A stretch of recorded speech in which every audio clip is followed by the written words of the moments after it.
Bien, vamos a hablar con algunos otros activistas que nos den su evaluación en torno a esta consulta popular. Desde mi punto de vista, de cualquier manera, es un hecho histórico, inédito, importante, es el principio del camino. Hay que calibrar con cabeza fría el hecho de que ya exista un instrumento así. Vamos a ejercerlo para otros temas, no solo para el juicio a los expresidentes, sino para otros temas de influencia nacional, más allá de votar cada 3 o 6 años, que eso es muy importante, que nos podamos escuchar todos y podamos resolver por la vía pacífica asuntos polémicos que, insisto, nos impactan a todos los mexicanos y mexicanas. Ahora entrevisto a Rodrigo Cornejo, él es militante de Morena, activista en Jalisco. Estimado Rodrigo, ¿cómo estás? Te habla Jorge Armando Rocha, un placer escucharte. Buenas tardes. Buenas tardes y muchísimas gracias por la invitación. Un saludo a ti y a todos los que nos escuchan. Estimado Rodrigo, ¿cuál es tu lectura sobre el ejercicio de ayer, de este domingo, la consulta popular en términos generales? Mira, en términos generales, y coincido con María José que estaba participando antes que yo, creo que el INE perdió una oportunidad histórica de demostrar lo que según la oposición se supone que es. A ti y a mí nos dicen que sin el INE no existiría la democracia y casi casi que el país se vendría abajo. Y tú y yo tal vez podríamos pensar que si eso fuera cierto, el INE haría un esfuerzo histórico. Esto, junto con la consulta para la permanencia o cancelación del aeropuerto, del nuevo aeropuerto de la Ciudad de México, es apenas el segundo gran ejercicio de democracia directa que se supone que a los funcionarios del INE y a los consejeros les debería de emocionar, que deberían de promocionar activamente de todas las formas posibles. Y en lugar de eso, por ejemplo, en el estado de Jalisco y en muchas partes del país nos dieron una tercera parte de la democracia, nos dieron una limosna de consulta. Para que nos demos una idea de lo que estoy hablando, a Jalisco llegaron más o menos 6.200.000 boletas, que es el total casi casi de la lista nominal o del padrón, y en la elección pasada el INE instaló 10.000 casillas. Esta vez solamente instalaron el 36% de las casillas normales y evidentemente, y eso hasta lo dijo la primera dama Beatriz Müller, no informaron debidamente a la ciudadanía que no iba a haber casillas especiales, es decir, que si uno no estaba en su lugar de origen o en donde está empadronado, no iba a poder votar.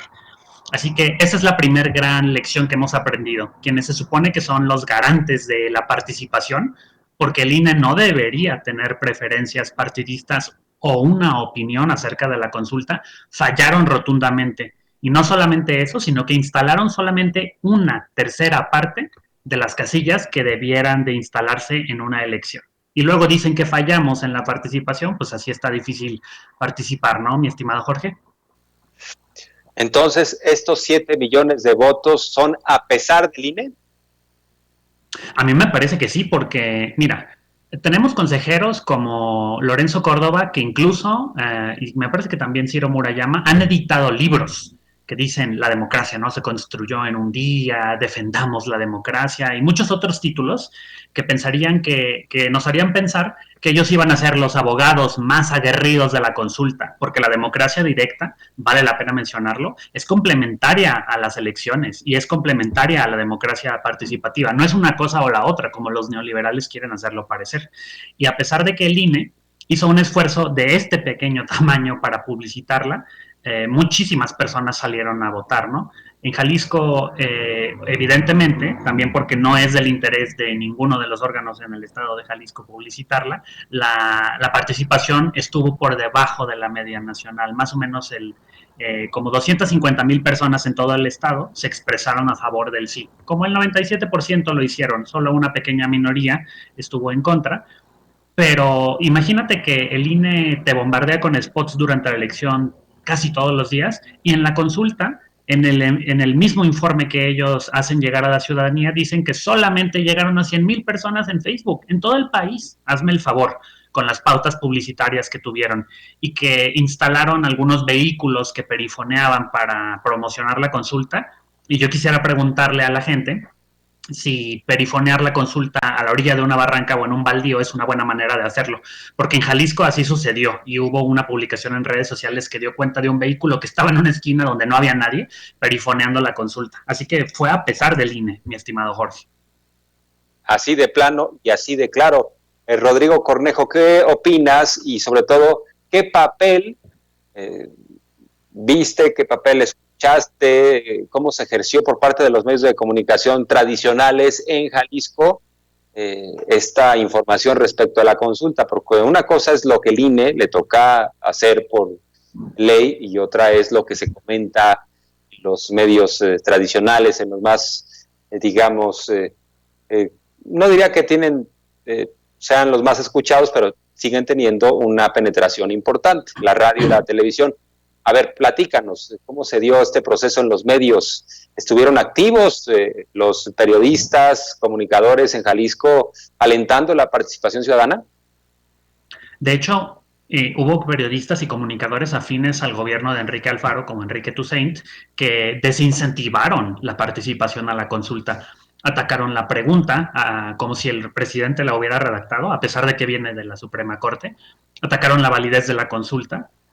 Dijeron que la pregunta no se entendía y me parece que ahí incluso, pues es preocupante que comunicadores y que líderes de opinión expresen que no entienden la pregunta cuando está en un español bastante claro. Si es larga e innecesariamente abstracta, es porque precisamente el régimen anterior ha dificultado la participación ciudadana y pone este umbral de participación altísimo para que una consulta sea vinculante. Pero entonces imagínate la falta de responsabilidad de los periodistas que se dicen ser objetivos, que solamente porque no están de acuerdo en la materia de la consulta llaman a no participar, ¿no? Y algunos medios de comunicación tradicionales por acá han hecho espejo de lo que ya nos decía María José respecto de que hay nado sincronizado, ¿no? Los medios de comunicación y la filial aquí del diario Reforma, el diario Moral, pues todos van a cabecear y todos están cabeceando la palabra fracaso. Y yo creo que si algo fracasó fue el andamiaje institucional que para una cuestión tan relevante como esta no logró convocar a la ciudadanía y que como jalisciense te lo digo y vale la pena ponerle atención, vamos a ver cómo se comportan en la consulta que Enrique Alfaro ha ideado para que Jalisco se salga del pacto fiscal, por ejemplo. Si hay un tratamiento distinto de la consulta para expresidentes y esta consulta, ahí nos vamos a dar cuenta de qué tan condicionados están los medios de comunicación y si tienen a veces una mordaza o a veces solamente están dedicados en atacar todo aquello que venga del presidente López Obrador. Rodrigo, pues en el caso de Jalisco, el gobernador Alfaro debería de proponer dos papeletas. Una, si el Estado se sale del pacto federal, y la otra es si él se sale del gobierno de Jalisco, porque ya había prometido en su momento, ¿no? Lo de la revocación de mandato, o sea, que lo ponga ahí a consideración ustedes.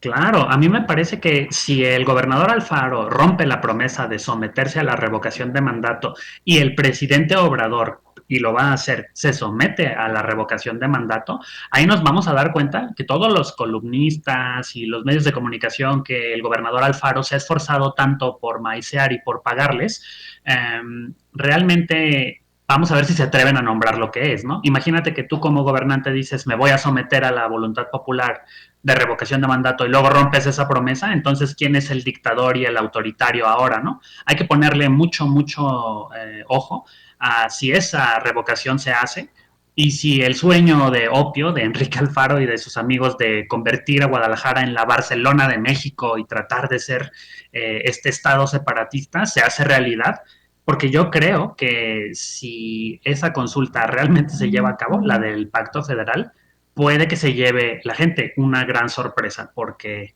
eh, yo creo que lo que se busca y lo que Enrique Alfaro ha dicho una y otra vez, de dientes para afuera, es coordinación con el gobierno federal. Hoy el presidente estuvo en Puerto Vallarta y Enrique Alfaro le vuelve a agradecer que se coordine con él en materia de seguridad. Entonces, la coordinación, eso no es. No puedes estar hablando mal del presidente a sus espaldas y después pedirle ayuda cuando los problemas como la seguridad pública se te complican. Así es, sin duda, tienes toda la razón, porque cuando lo tiene de frente al presidente Alfaro, se convierte en un hombre hasta sumiso frente al poder presidencial, pero nada más se voltea y empieza a atacar y dice que el presidente es lo peor, que es un autoritario. Recuerdo ese discurso en la FIL, relativamente reciente, es un discurso de hace 6 meses, es del año pasado. No tendrá más de 6 meses, o más o menos por ahí. Ese discurso me llama mucho la atención porque ahí dijo que el observador era demagógico, autoritario, y lo tiene enfrente, oportunidad para dirimir las diferencias. Y no, señor presidente, las horas que usted diga, así como le hacía Silvano Aureoles también, hoy en día está desquiciado en este tour por los Estados Unidos, en un tour turístico con el Estado en llamas, y bueno, pues cuando tiene enfrente al presidente no es capaz de decirle las diferencias. Pero bueno, en el caso de la revocación de mandato, ¿qué es lo que ves, Rodrigo, de trazos distintos que pudiera haber, tanto del INE como de los medios y de la oposición? Que hay que recordar, la oposición dijo que este instrumento no sirve, que además la ley no se consulta.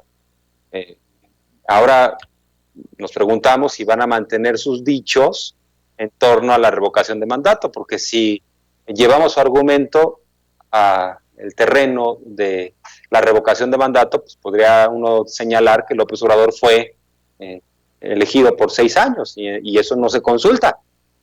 Aún así se va a someter a la revocación de mandato, pero ¿cómo ves? ¿Qué diferencias habrá de lo que hemos vivido en torno a esta consulta frente a la revocación de mandato en unos próximos meses? A mí me parece que así como hicieron vacío de la consulta y a pesar de eso fallaron porque hubo una participación significativa, ahora vamos a escuchar una gran cámara de eco en los medios de comunicación y de parte del Instituto Nacional Electoral, en donde la rabieta de decir que no hay presupuesto, la rabieta de decir que la ley no se consulta, de repente va a cambiar a este lenguaje golpista y de extrema derecha respecto a que México está sumergido en un régimen autoritario. Es muy seguro que el discurso de ciertos opinadores y ciertos medios de comunicación vaya hacia allá, hacia aprovechar la oportunidad para deponer a un líder electo democráticamente. Y yo creo que ese discurso se va a hacer cada vez más extremo conforme se acerque la revocación de mandato de López Obrador y que veremos también de parte del INE oídos sordos y ojos ciegos ante la propaganda negra que más allá de incentivar la participación por la consulta, va a incentivar el hecho de que la gente quiera deponer de manera no institucional a un presidente que fue electo por 6 años. Pero me parece que así como se confía en que la gente tiene las prioridades claras respecto a la consulta del juicio de expresidentes, también la voluntad popular va a ser ese dique contra ese nado sincronizado de los medios y te garantizo que incluso de algunos consejeros del INE que cuando se trata de defender sus intereses o a los partidos políticos y al régimen que los propuso, que cometieron crímenes en el pasado, son muy institucionales y muy legaloides, pero cuando se trata de la revocación de mandato, van a demostrar que su verdadero rostro es el de querer minar la credibilidad de este gobierno. Afortunadamente, para eso sirve la democracia directa. Y yo creo que por eso hay que enfrentarse a la revocación, justo como se hizo con el juicio de expresidentes, con la confianza de que más allá de ese ruido mediático, la gente va a tomar una decisión que es contundente y que va a señalar que el gobierno del presidente López Obrador tiene la legitimidad social para continuar gobernando otros 3 años y llevar a cabo un paso muy importante, que es ahora, después de la consulta de expresidentes, inaugurar la Comisión de la Verdad para comenzar a indagar en los crímenes, sobre todo económicos, de los últimos 3 sexenios y todos los demás de lesa humanidad que Vicente Fox y su camarilla dejaron pasar impunes. Así es, estimado Rodrigo, pues siempre aprendemos mucho. Muchas gracias por tu claridad. Estamos en comunicación permanente y te buscamos en los próximos días para seguir con las entrevistas. Gracias, Rodrigo. Fuerte abrazo. Gracias, Jorge. Un gran saludo. Igualmente, Rodrigo Cornejo, activista, militante de Morena y bueno, pues quien conoce muy bien la política en Jalisco y también con mucha puntualidad conoce lo que sucede en el ámbito nacional.